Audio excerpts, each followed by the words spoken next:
بسم الله الرحمن الرحيم. السلام على احلى واغلى متابعين ومشاهدين في الدنيا، يا رب تكونوا بخير. زي ما انتم كده شايفين عاملين بيت شم النسيم الملون بقى بطريقه طبيعيه والوان طبيعيه، مش هتشتري حاجه من بره، كلها من المطبخ او التلاجة. شايفين الالوان الجميله دي كلها هتلاقيها عندك باذن الله. الاول نقول كل سنه وانتم طيبين، كل سنه واخواتنا المسيحيين بخير يا رب وسلام.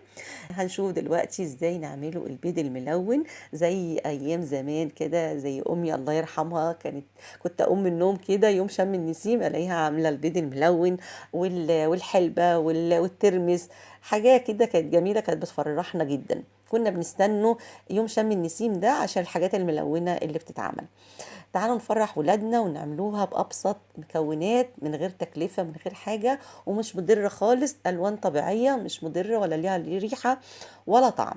تعالوا نشوفوا ازاي بتتكون وبأسهل طريقة. يا ريت لو عجبك الفيديو ولسه ما اشتركتيش يا ريت تشتركي، وما تنسنيش في اللايك علشان يوصل لناس تانية، وما تنسيش تعملي جرس للكل علشان يوصل لك كل جديد. تعالي نشوفوا البيض بيتعمل ازاي. الفيديو الجاي ان شاء الله الترمس والحلبة ازاي برضو نعملهم.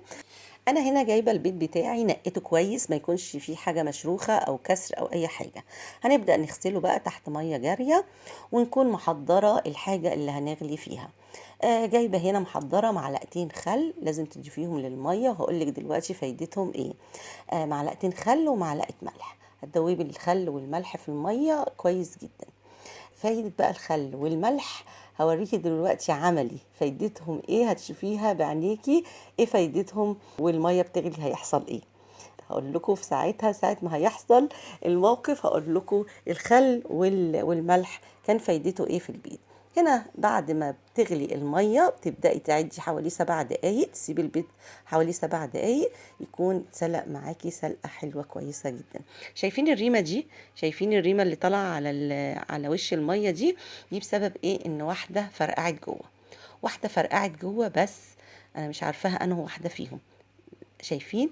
دي فرقعت. شايفين الخل بقى والملح فايدتهم مخلوش البيضة تطلع اي حاجة من جواها، يعني تفضل البيضة سليمة زي ما هي. تعالي نشوفوا بقى الالوان هنعملوها بايه.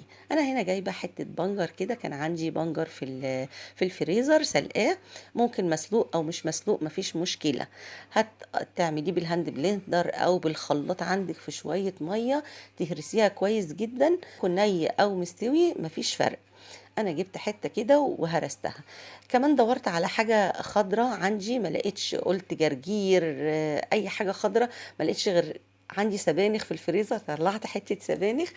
طبعا لا ليها طعم ولا ليها ريحه، دي برضه هتعمل لون ومن غير ما تضيف اي طعم او ريحه. كمان معلقه كركم خدتها من بقول لكم من كل حاجه هتلاقوها في التلاجة او في المطبخ. حضرت البيض بتاعي بعد ما اتسلق بقى واتقشر. جبت كوبايات كده وتجيبي اطباق تحطي فيها المكونات بتاعتك. هنا حطيت اول مكون اللي هو الكركم، دوبته كويس جدا عشان يطلع لونه، وحطيت البيضة بتاعتي. تاني مكون اللي هو البنجر، هنضيف معلقة البنجر، وزي ما بقولك ممكن تهرسيها في الخلاط في شوية المية اللي هتحطيهم فيها. حط البيضة، وبعدين انت ممكن تعملي الوان اكتر من كده او اقل من كده، تشوفي الالوان اللي بتحبيها او بيحبوها ولادك وتعمليها. الكوبايه الثالثه حطيت معلقه السبانخ، زي ما بقول لك ممكن سبانخ، ممكن جرجير، ممكن سلق، اي حاجه ما بتعملش ريحه، تبعدي عن الكرفس او الشبت. هنا بقى كان عندي معلقه، برضو دورت في المطبخ لقيت عندي دم غزال. دم غزال هيعمل لون جميل جدا، هتشوفوه في فرق بين، هو الاتنين شكلهم واحد بس هتفرق في لون البيضة خالص بتاتا. يعني انا لقيت دم الغزال لونه فاتح، هنزوده شوية، هنتقله شوية.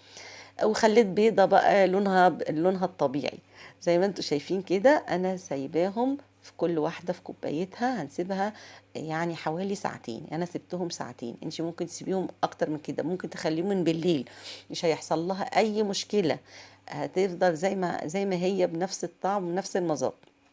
مش هيتغير اي حاجة في البيضة، وفي نفس الوقت دي حاجات طبيعية مش هتضرها، يعني مش الوان صناعية تضر طفل او تضر اي حد بياكلها كده. دي اول واحدة. شايفين اللون الجميل ده بعد ما غسلتها؟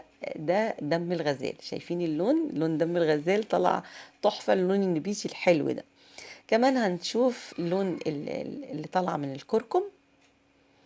شايفين الاصفر بتاعها الكناريا ده؟